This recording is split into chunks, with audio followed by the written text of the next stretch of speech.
Axiom 4 మిషన్లో భాగంగా అంతర్జాతీయ అంతరిక్ష కేంద్రానికి వెళ్లిన భారత వ్యోమగామి శుభాంశు శుక్లా మరో ముగ్గురు వ్యోమగాములు ఈ నెల 14న భూమికి తిరుగు పయనం కానున్నారు. ఈ నెల 15న కాలిఫోర్నియా తీరంలో వ్యోమగాముల crew dragon spacecraft land కానుంది. ఆ వెంటనే వ్యోమగాములను 7 రోజుల పాటు క్వారంటైన్కు తరలించనున్నట్లు నాసా తెలిపింది.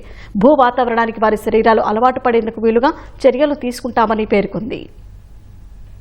శుభాంశు శుక్లా మరో ముగ్గురు వ్యోమగాములు అంతర్జాతీయ అంతరిక్ష కేంద్రం నుంచి భూమికి తిరిగి రానున్నారు. భారత కాలమానం ప్రకారం ఈ నెల 14న ఉదయం 4:35 అన్డాకింగ్ ప్రక్రియ జరగనుందని నాసా తెలిపింది. పలు ఆర్బిటల్ ప్రక్రియల తర్వాత ఈ నెల 15న కాలిఫోర్నియా తీరంలో క్రూ డ్రాగన్ స్పేస్ క్రాఫ్ట్ దిగనుంది.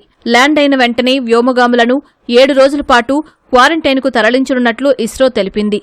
శుభాంశుతో పాటు పెగ్గీ విట్సన్, స్లోవోస్ట్ ఉజ్నాన్స్కీ, విస్నియోస్కీ, టిబర్ కవులు అంతరిక్షంలో భారరహిత స్థితిని అనుభవించిన కారణంగా భూ వాతావరణానికి వారి శరీరాలు అలవాటు పడేందుకు వీలుగా చర్యలు తీసుకుంటామని పేర్కొంది. శుభాంశు శుక్ల ఆరోగ్య పరిస్థితిని ఇస్రోకు చెందిన ఫ్లైట్ సర్జన్లు ఎప్పటికప్పుడు పర్యవేక్షిస్తున్నారు. శుభాంశు శుక్లాను అంతర్జాతీయ అంతరిక్ష కేంద్రానికి పంపేందుకు దాదాపు 550 కోట్లను ఇస్రో వెచ్చించింది. 2027లో ఇస్రో చేపట్టబోయే గగన్యాన్ మానవ సహిత యాత్రకు శుభాంశు శుక్ల ప్రస్తుత యాత్ర దోహదపడనుంది. వారం రోజుల పాటు ఇస్రోకు చెందిన వైద్యాధికారులు వ్యోమగాముల ఆరోగ్యం, ఫిట్నెస్ ను నిరంతరం పర్యవేక్షిస్తారని సంబంధిత అధికారులు తెలిపారు. అంతరిక్షం నుంచి భూమికి బయలుదేరే ముందు కూడా వారికి పలు ఆరోగ్య పరీక్షలను నిర్వహిస్తారన్నారు. క్వారంటైన్లో ఉన్న వారం రోజుల్లో అంతరిక్ష యాత్ర వల్ల వ్యోమగాముల శరీరాలపై పడిన ప్రభావాన్ని వైద్యాధికారులు అధ్యయనం చేస్తారని తెలిపారు.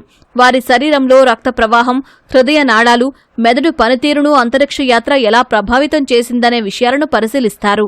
యాక్సియం 4 మిషన్ ద్వారా శుభాంశుతో పాటు పెగ్గీ విట్సన్, స్లోవోస్ ఉజ్నాన్స్కీ, విస్నియోస్కీ, టిబర్ కవు ఫ్లోరిడాలోని కెన్నడీ అంతరిక్ష కేంద్రం నుంచి గత నెల 25న నింగిలోకి దూసుకెళ్లారు. 28 గంటల ప్రయాణం తర్వాత వారు ఐఎస్ఎస్లో ప్రవేశించారు. దాదాపు 2 వారాలుగా ఐఎస్ఎస్లో ఉన్న శుభాంశు శుక్ల ఏకంగా 96.5 లక్షల కిలోమీటర్ల దూరం ప్రయాణించినట్లు యాక్సియం స్పేస్ వెల్లడించింది. వ్యోమగాములు ఇప్పటివరకు దాదాపు 230 సార్లు భూమిని చుట్టి వచ్చారని పేర్కొంది. క్రూ డ్రాగన్ స్పేస్ క్రాఫ్ట్ భూమికి వచ్చే ముందు హార్డ్వేర్, 60 పరిశోధనలకు సంబంధించిన డేటా మొత్తం కలిపి 580 పౌండ్ల సరుకులను వ్యోమగాములు తీసుకురానున్నారని తెలుస్తోంది.